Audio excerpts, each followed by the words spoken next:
DJ Ganesh राज।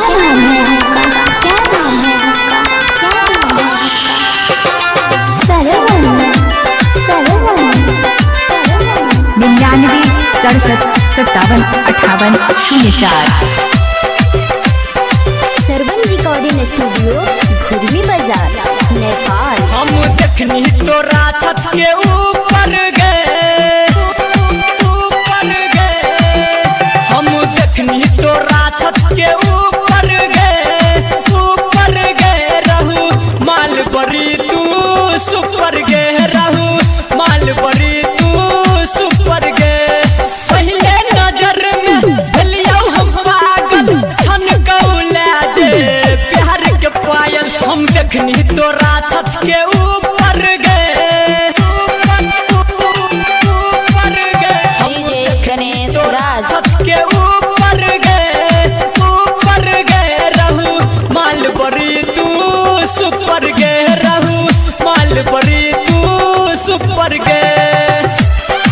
क्या नाम है आपका? क्या नाम है आपका? क्या नाम है आपका? सरवन सरवन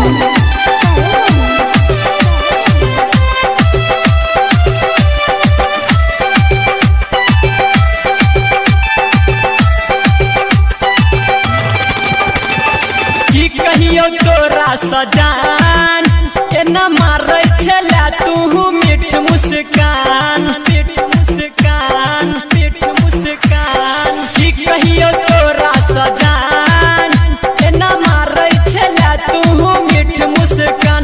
एना पतली कमर लचकौला तू लगेला दहिया सा हमरा। डीजे गणेश राज। तो देखै छी सपना गे कहिया बनबे हमरा अपना गे सजना गे हाँ सजना गे अपना गे। दिल मारै छै सिटी जना कुकर गे दिल मारै छै सिटी जना कुकर गे रहू माल बरी तू सुपर गे रहू माल बरी तू सुपर गे। क्या नाम है आपका? क्या नाम है आपका? क्या नाम है आपका? सरवन सरवन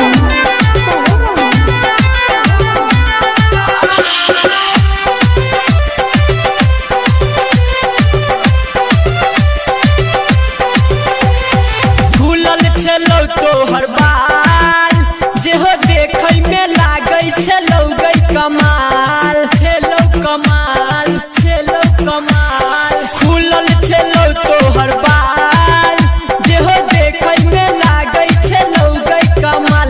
ओने ओढ़नी उड़बै छला जान एने होइ छलौ हमरो पूरा गे हाल। नजर में बैस गेलौ चेहरा गे निकालबो ने दिल सा बाहर आगे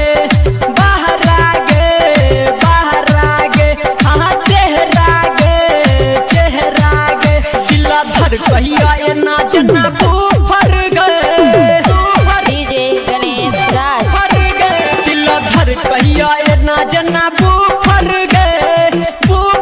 गए रहू माल बरी तू सुपर गे रहू माल बरी तू सुपर गे।